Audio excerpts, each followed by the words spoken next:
தொடர்ச்சியா அதிமுகவோட இரட்டை இலை சின்னம் ஜெயிச்சுட்டு வர்ற கேவி குப்பம் தொகுதி நிலவரம் என்ன, அங்கிருக்கும் மக்களோட எதிர்பார்ப்புகள் என்னன்னு விரிவா பார்க்கலாம். மக்களே, உங்க தொகுதி பத்தி கொஞ்சம் தெரிஞ்சுக்கோங்க. கீழ் வைத்தியனான்குப்பம் தனி தொகுதி, சுருக்கமா கேவி குப்பம்னு அழைக்கப்படுற தொகுதி. வேலூர் மாவட்டத்துல கீழ் வைத்தியனான்குப்பம், லத்தேரி, மேல்மாயில், ராமாலை பகுதியை உள்ளடக்கிய தொகுதி. அதிகமா கிராமங்களை கொண்ட கேவி குப்பம் தொகுதியுடைய மக்களுடைய முக்கிய வாழ்வாதாரமா விவசாயமே இருக்கு.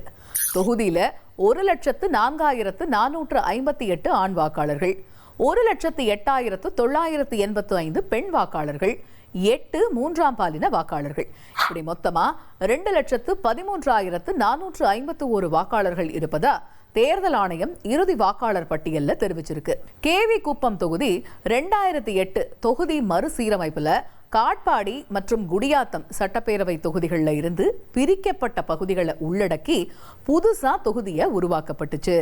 தொகுதியில தொடர்ச்சியா அதிமுகவுடைய இரட்டை இலை சின்னமே ஜெயிச்சுட்டு வருது. 2011 தேர்தல்ல அதிமுக கூட்டணியில இந்திய குடியரசுக் கட்சி தலைவர் சேக்கு தமிழரசன் அதிமுக சின்னத்துல போட்டி போட்டு ஜெயிச்சாரு.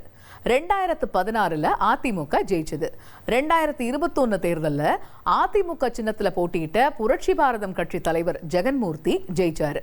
84,579 வாக்குகளை வாங்கின ஜெகன்மூர்த்தி 10,582 வாக்குகள் வித்தியாசத்துல திமுக வேட்பாளர் சீதாராமனை தோற்கடிச்சாரு. 73,997 வாக்குகளை வாங்கின சீதாராமன் தோல்வியை தழுவினாரு. தொகுதியில இப்ப தேர்தல் வேலைகள்ல அரசியல் கட்சிகள் தீவிரம் காட்ட அங்க இருக்கிற மக்களுடைய எதிர்பார்ப்புகள் என்னன்னு கேட்போம்.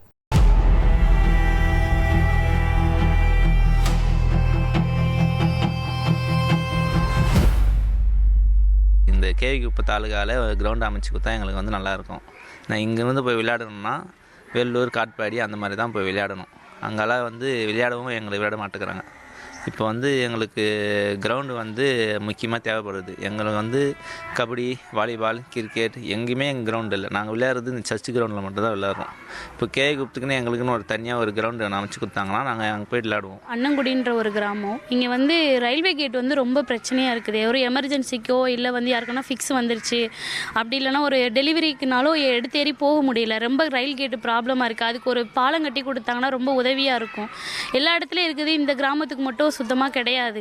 அப்புறம் வந்து ஒரு சமுதாயம் கூட இல்லை. எதனா ஒரு மகளிர் குழு நடத்தணும், நிறையா ஒரு லோனு ஃபெசிலிட்டி இருக்குதுன்னா இங்கே யாருக்குமே அந்த விழிப்புணர்வு இல்லை, எதுவுமே கொண்டு வர மாட்டேங்கிறாங்க. எங்கள் கேவி குப்பம் பிளாக்ல வந்துட்டு ஃபஸ்ட் ஸ்டாண்டர்ட்லேருந்து 5th ஸ்டாண்டர்ட் வரைக்கும் இங்கிலீஷ் மீடியம் இருந்தால் நல்லாயிருக்கும். இப்போ இருக்கிற பசங்களுக்கு நாலேஜ் அவ்வளோ இல்லை, இங்கே எஜுகேஷனும் அவ்வளோ இல்லை. ஸோ இங்கிலீஷ் மீடியம் வந்தால் நல்லாயிருக்கும். போர் தண்ணி தான் நாங்கள் வந்து பயன்படுத்தியிருக்கோம். அதனால் வந்து நிறைய கிட்னியில் வந்து கல் ஏற்படுது. நிறைய பசங்களுக்கு வந்து ஆப்ரேஷனும் பண்ணியிருக்கு. இப்போது ஒகேனக்கல் கூட்டி குடிநீர் வந்துச்சுன்னா அந்த பாதிப்பெலாம் இல்லாமல் நாங்கள் குடிநீர் வந்து நாங்கள் வந்து வெளியில் போயிட்டு பக்கத்தூர் கிராமத்துலேருந்து போயிட்டு தண்ணி எடுத்துக்கணும். அதெல்லாம் எங்கள் ஊருக்கே வந்துச்சுன்னா எங்களுக்கு இன்னும் பயனடையும். எமர்ஜென்சினா வந்து ஹாஸ்பிட்டலில் இங்கே எந்த ஃபெசிலிட்டியும் இல்லை. இந்த ஹாஸ்பிட்டலில் எங்களுக்கு வந்து ஒரு பெரிய ஹாஸ்பிட்டல் ஏதாச்சும் வந்து ரெடி பண்ணி தரணும். கேவி குப்பத்தில் எந்த காலேஜும் இல்லை. நாங்கள் காலேஜுக்கு போனோன்னா ஒன்று வேலூருக்கு போனோம், இல்லைனா குடியாத்தம் போனோம். நாங்கள் வேலூர் தான் படிக்கிறேன் நான்.